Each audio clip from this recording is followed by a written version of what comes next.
इस अधिकारी कर्मचारी फेडरेशन में जितने भी संगठन जुड़े हैं, उनके चाहे प्रांताध्यक्ष हो कि शीर्ष नेतृत्व का महत्वपूर्ण व्यक्ति हो, एट ए टाइम इस राजधानी में कमल वर्मा जी के साथ लगातार वो रहे, तभी आंदोलन की रणनीति बनती है और अपने लक्ष्य को प्राप्त होता है।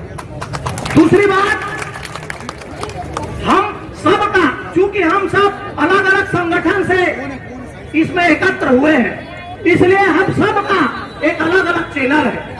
तो यहाँ की जो होने वाली गतिविधि है, देश अर्थात इस प्रदेश की जो हमारी गतिविधि है, उसको हम अपने चैनल के माध्यम से लोगों तक बढ़ाएं, ताकि उनके मन में हमारे आंदोलन के प्रति विश्वास भी जगे और प्रत्येक जानकारी से वो अवगत हो सके। इसका फायदा आंदोलन को आगे ले जाने के लिए हमें लगातार मिलता है।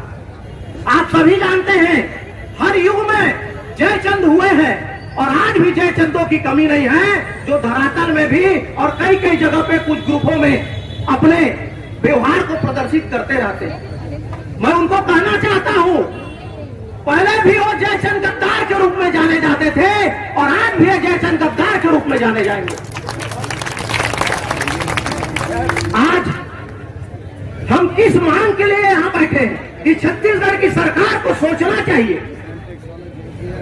टीए महंगाई भत्ता, एचआरए गृह भाड़ा भत्ता हमको 6वां वेतनमान से मिल रहा है, जबकि 7वां वेतनमान 2016 से लागू है।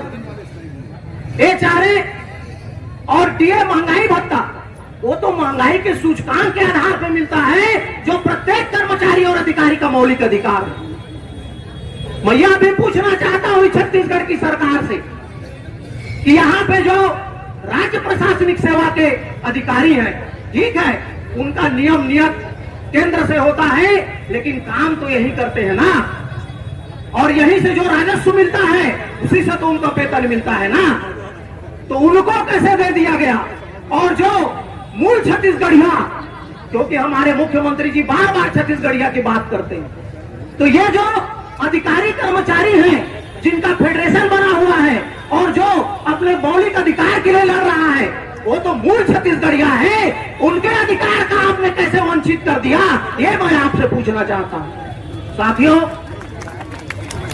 यह बड़ी विडंबना की बात है कि कल तक जो सरकार आज है, वो जब विपक्ष में हुआ करती थी और हम यही आंदोलन करते थे, सड़क पर बैठते थे, तो आके हमारे पीछे कहते थे, हम जब शिक्षक संवर्ग थे तो शिक्षक संवर्ग से कहते थे कि छत्तीसगढ़ का दुर्भाग्य है और दुर्भाग्य रूप में एक ऐसी सरकार बैठी है जिसके कारण यहाँ के जो भविष्य को गढ़ने वाले शिक्षक हैं वो आज रोड पे बैठे हुए हैं। तो इस छत्तीसगढ़ का विकास कैसे होगा।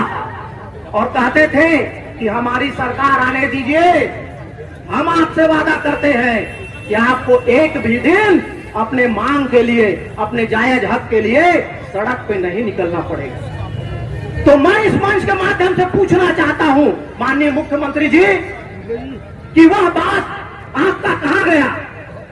आज आप मुख्यमंत्री के ओहदे पर हैं, कोई व्यक्ति यदि थोड़ा सा भी झूठ बोल दे, थोड़ा सा भी गलत बोल दे, तो कानून में उसके लिए व्यवस्था है, उसके खिलाफ एफआईआर होता है, जुर्म दर्ज होता है।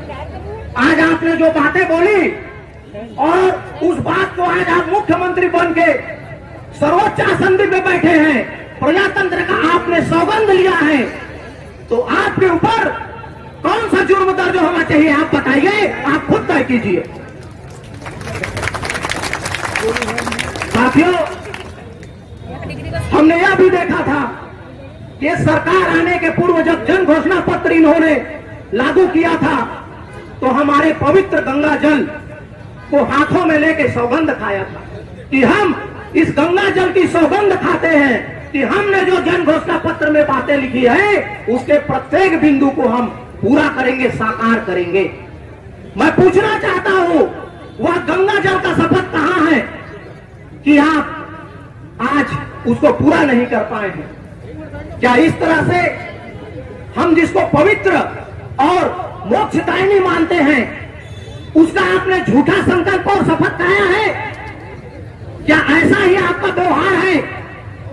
और एक बड़ी बात हमारे लिए कि महंगाई भत्ता का आदेश आप विलंब से कर रहे हैं। चलिए एक बार समझ में आता है कि वित्तीय स्थिति है, आप बोलते हैं कोरोना काल है, आपने देर से किया, लेकिन यह कौन सी परंपरा को आप चला रहे हैं? जिस तिथि को आदेश करते हैं उसी तिथि से देय होगा, जबकि हमको पूर्व तिथि से वह मिलना चाहिए, उसको भूतलक्षी प्रभाव से आपने गायब कर दिया। यह कौन सी परंपरा को चला रहे हैं? और इस परंपरा का हमें सबसे अधिक विरोध है।